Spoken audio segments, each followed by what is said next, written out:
Good morning, everybody. My name is Barry Schwartz, and this is the Search Buzz video recap. Today is Friday, September 16th, and this is the search news we covered over at the Search Engine Roundtable at seroundtable.com over the past week. Lot to discuss. Google has announced the release of the September 2022 core update. Also, right after I finished this video last week, Google confirmed the helpful content update was done rolling out. Also, there was a potential Google local search ranking algorithm also around that time. Three different things going on that we know of, and a lot more to discuss. Also, just so you know, word count's not a thing according to Google. Stay tuned, enjoy this video, subscribe, like it, and make sure to comment. And of course, I'd like to thank our sponsor, Wix. Thank you, Wix, for sponsoring. And make sure to check out their Wix Serps Up podcast. I was recently a guest there. It's a lot of fun. And their host is, he's okay. No, he's really great. Hope you enjoy it. Definitely check them out, the Wix Serps Up podcast.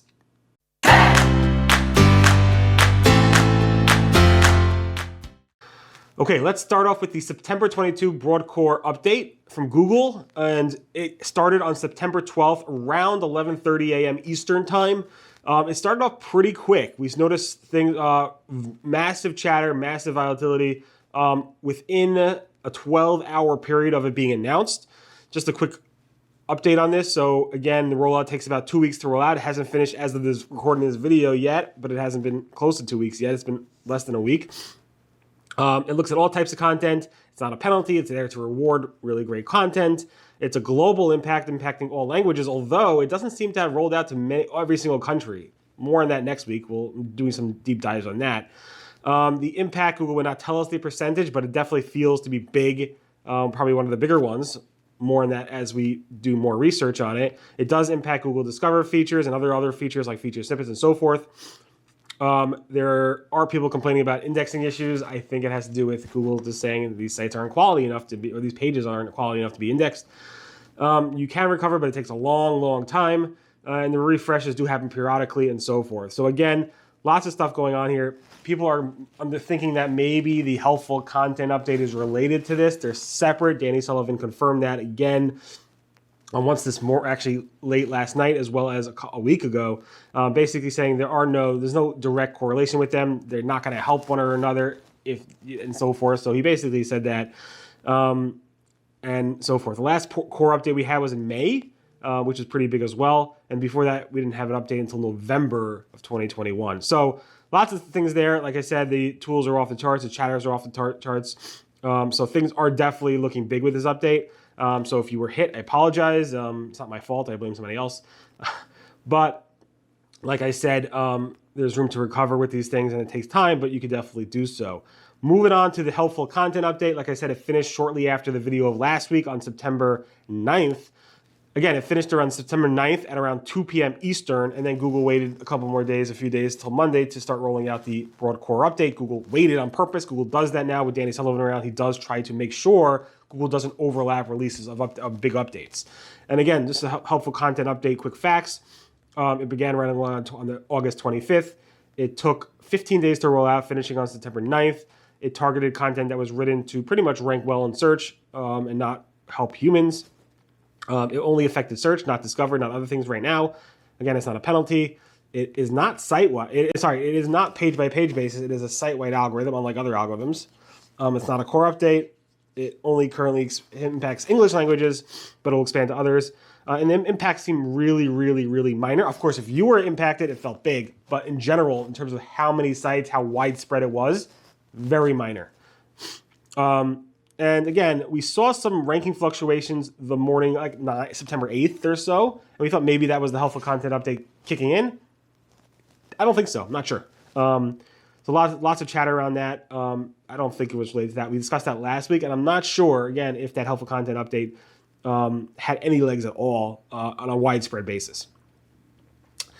Next update, this was not confirmed by Google. I really should ask them, but it might be a bug. So a lot of chatter in the local SEO community around September 7th, 6th, 8th or so that maybe there was some type of local search ranking update where in the SABs, small area businesses are having issues ranking well in the local pack and so forth. A lot of people saw their traffic just drop off in local search around there. Here's some charts showing that.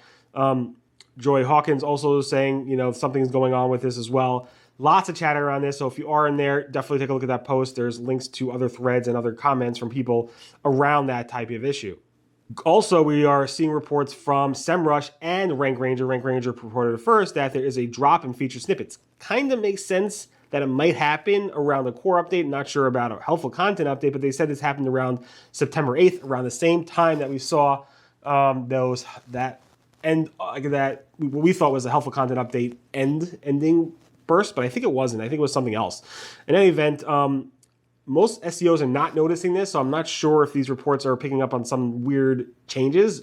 Rank Ranger confirmed there was an issue, not an issue, but basically that feature snippets did drop. I'm not seeing it anecdotally. I'm not asked SEOs; they're not seeing it either with their clients. But this does seem to be some type of drop with feature snippets according to these tools. Pulling it up in real time now, just to see if anything has changed. No, and it's still down. So not really sure what's going on, but there are definitely tools showing that the feature snippets overall are showing less in Google search in general. All right, so the next thing is that Google updated their Google Maps contributor user content policies, basically how you can leave reviews, their guidelines around reviews, and said that incentivizing businesses that want to incentivize customers or people who have left negative reviews to up those negative reviews to either make them positive or remove them is against their Google terms. Google added a line saying, content that has been incentivized by business in exchange for discounts, free goods, or services. This includes merchant requests for revisions or removals of negative reviews through offered discounts, free goods, or services, or other incentives is against Google's guidelines. It's under the deceptive fake engagement guidelines, and that's not allowed. You can no longer say, hey, I'll give you a free iPhone 14 Plus case if you remove that negative review about my business. You cannot do that according to Google, so that's a new updated policy spotted by Joe Hawkins. Google's also said that word count is not a thing. He said that, and John Mueller said that word count doesn't determine if a piece of content in Google's mind is considered thin. It doesn't tell us if that piece of content is unhelpful. It doesn't help us. It says basically just don't make fluff to increase your word count. Make sure the piece of content is useful. And I've been saying this for years.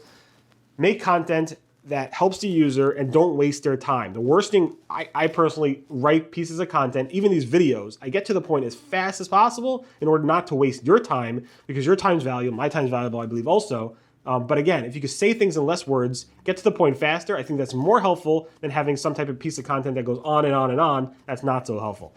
And again, it all depends on your audience and how you should write it, but John Mueller said that there. And what's interesting is a couple of weeks ago, Google actually had in their Google Search Console developer help documentation around the news errors, specifically a section called Article Too Short. Danny, remember we discussed a couple weeks ago, Danny Sullivan said they might remove it. They did remove it. They removed the whole Article Too Short errors for news articles, saying there's no such thing as an article too short anymore. It used to have a word there saying make sure your articles have more than 80 words. That whole section about an article being too short is gone, which again, and Danny Sullivan back then said, word count is not a thing also. So it's interesting to see Google doubling down on that, saying it's not about the number of words, it's not about short articles, it's about if the content is helpful or not. Big news on the Google merchant side, specifically around product listings and merchant listings. They expanded eligibility. It used to be that to show off for certain types of features, you had to have a Google Merchant Center account. There's merchant listing experiences for web pages, and there's also product snipping for broader set of experiences. Now, Google expanded that and says now merchants can be eligible for merchant listings experiences by providing product data on the web page without actually having a Google Merchant Center account, which is great. So now if you have the structured data on your page, you're good to go there. Also, Google expanded more properties. So if you take a look at the product structured data documentation, it has been revamped drastically. They added things like color, material, pattern. They also added energy consumption details in product group with IDs and audiences and so forth. That was spotted by Brian for Sparin. So thank you for spotting that. And this is a lot of big changes there. Also with that, Google added two new Google Search Console reports. One is a new merchant listing report that identifies structured data issues for free listings. It also tells you what's relevant pages for selling products, and other things around, covers a wide range of schema issues like structured data problems and errors and so forth. Also, the second report is a product snippets report that identifies structured data issues with that. tells you which relevant pages are out there for it, and also replaces the previous structured data report and so forth. So there's lots of cool reports about there, and Google explained all this in their blog post. Big news. If you have products and you don't want to have a Merchant Center account for some reason, now you can just have your structured data, and that will open up eligibility for a lot of people. And there's a lot of new reports, 2 new reports that you can actually get to over there. Google also added a new Search Console report for HTTPS. The new report is basically showing you what pages are not served over HTTPS that you want to be served over HTTPS, and it also tells you why they are not being served over HTTPS. So definitely take a look at that. There's some controversy around, some errors around there, around pages not being indexed because they're not HTTPS. It's not that they're not being indexed, it's because those pages are not being indexed as HTTPS, even though you want them to. They can't be indexed even though they're not HTTPS. I'll get into that probably more next week, but right now I just wanted to give you a heads up on that. Google's URL inspection tool now seems to be rendering for mobile pages twice as much of the page. This is pretty interesting. I posted a GIF of this on the page, but basically this was found by Jack, I can't pronounce his last name, so nice find. Google has not confirmed this, but it seems to be the case where Google is showing more of the render page under the URL inspection tool. When you click on the screenshot feature for the live test, it will show you more of the page. So that gives you more of what Google's seeing. Google's also testing highlighting feature snippet content in yellow or blue. This is spotted by Lily Ray, as well as Takor Aziz. And basically, if you do a search, Google was testing like highlighting portions of the feature snippet in either yellow or blue. I was able to replicate that in blue. Lily Ray found it in yellow. Pretty interesting. Google also said, John Mueller said this, that crawl spikes aren't a global thing. He said they're on a per site basis. So basically, let's say you have, I don't know, you think that Google's doing an update and you'll see a crawl spike. That's not the case. Google said numerous times that crawl spikes don't necessarily happen because of Google updates. But a lot of people are saying, oh, we see a crawl spike. Is this a global thing? And John Mueller said, no, it's usually a per site basis. So if you make changes to your site, Google, and you move from HTTP to HTTPS or other changes, Google, or make significant changes to the site, it might be a per site crawl spike, but not on a global scale across all different websites. Google has consolidated their A and B testing help documentation in the Google Search Central help documents. Before, it was only a page on the Google blog, which was written about a decade ago. And now you can actually access that information and revised information in the Google help documentation. Definitely take a look at that. The A/B testing stuff is super interesting. Just don't cloak. Google has now streamlined the Google Ads tools specifically for ad extensions. Google first renamed ad extensions to assets. They just renaming that stuff. Also, Google had added new tools for making the process of creating these extensions, now called assets, as during the same process of creating the ad. So it's no longer multiple steps. It's all part of the same step. Added a bunch of tools to make that even easier. So definitely take a look at that blog post.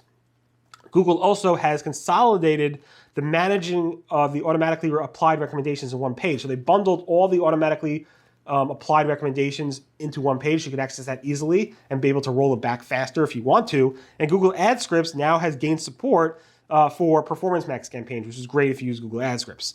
In any event, thank you so much for listening to the Search Buzz video recap. My name again is Barry Schwartz. This is the search news we covered over at the Search Engine Roundtable at semail.com over the past week. Make sure to subscribe, like, and comment on the video. Everyone have a great, safe, and healthy weekend. I got to go pick up my new iPhone. It's going to be ready at the UPS facility in It's actually ready now, but I can pick it up soon. So I'm getting this video out soon. And hopefully, again, you like the video. Make sure, again, to subscribe and like. See you guys next week. And thanks again to Wix. Definitely check out their Wix SERPs Up podcast.